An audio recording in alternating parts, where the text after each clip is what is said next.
সবচেয়ে গুরুত্বপূর্ণ একটা বিষয়। আর আমরা অনেকেই এই স্টিল মেজারিং টেপ সম্পর্কে সবার মোটামুটি ধারণা আছে এবং আইডিয়া আছে, কিন্তু এই ভার্নিয়ার ক্যালিপারটা এবং এই মাইক্রোমিটারটা অনেক ক্রিটিক্যাল, এজন্য আমরা অনেকেই বুঝি না। আজকে আমি খুব সহজে এই ভার্নিয়ার ক্যালিপার এবং এই মাইক্রোমিটারটা বুঝিয়ে দিব। আর হয়তোবা ভিডিওটা একটু লম্বা হবে, কিন্তু যারা এই ভার্নিয়ার ক্যালিপার সম্পর্কে ধারণা নেই এবং আইডিয়া নেই তারা মনোযোগ দিয়ে এই ভিডিওটা দেখুন, অবশ্যই অনেক কিছু জানতে পারবেন। আর আজকে আমি শুধু ওই ভার্নিয়ার ক্যালিপারের অংশগুলোর নাম বলবো।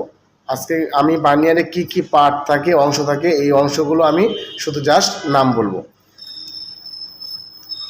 এই যে এটা যেটা আছে এটা হচ্ছে কি ফিক্সড জ, এটা কোনো মুভ করবে না, হ্যাঁ এটা ফিক্সড জ।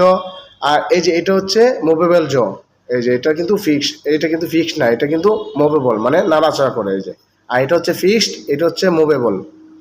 আর এই যে আমি যেটা দিয়ে হাত দিয়ে আমি মুভ করতেছি এটা হচ্ছে থাম স্ক্রু, এটা হচ্ছে এই যে এটা হচ্ছে থাম স্ক্রু।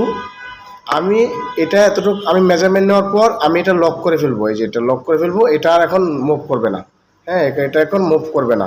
আর এটা হচ্ছে লক স্ক্রু, এটা হচ্ছে থাম স্ক্রু, এটা হচ্ছে লক স্ক্রু। আর আমি আউটসাইড যেটা দিয়ে মাপবো এটা হচ্ছে আউটসাইড জ। আর আমি ভিতরে যে ডায়া মাপবো, মানে ভিতরে কোনো ডায়া মাপতে হবে, যেমন আমার এই যে এটার ভিতরে আমি ডায়া যদি মাপতে চাই তাহলে আমাকে ওই ইনসাইড জ দিয়ে মাপতে হবে, এই যে ইনসাইড জ দিয়ে। এই যে আমি যদি এটা ভিতরে কতটুকু আছে আমি যদি এটা মেজারমেন্ট নিতে চাই তাহলে এই যে আমাকে এই যে ভিতরটা আমি এখন মাপতে হবে। এই যে এখন আমার ভিতরে এতটুকু আমার ডায়া আছে। আর যদি আমার বাইরে মাপতে চাই, বাইরে মাপতে গেলে এই যে আমার আউটসাইড জ দিয়ে মাপতে হবে, এই যে আউটসাইড জ দিয়ে। যেমন আমি এই যে সাপোজ